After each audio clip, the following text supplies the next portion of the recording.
के खानु भएको छोरा?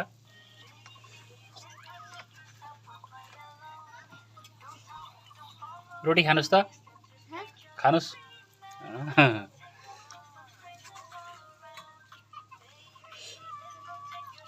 के खानु भएको बेटिया? ए त उन्न त हुन्छ चोरेर खान्छ हेर नि अचार यस्तो खानु रे अचार हुन्न है बेटा त्यो खानु हुँदैन हुन्छ खै यहाँ चिकन आइसक्यो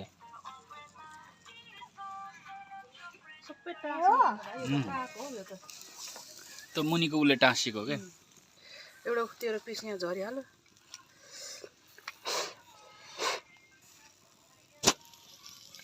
ढुङ्गा धेरै मोटो भएर नपाकेर हजुर पिरो भयो भान्जी त्यो भाइको पानी दिनु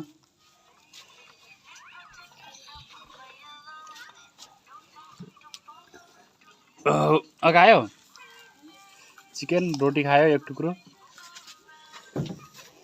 ओ पानी दिसरी दिनुहुन्छ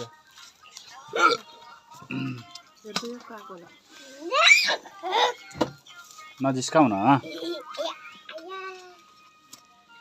पाकिरहेछ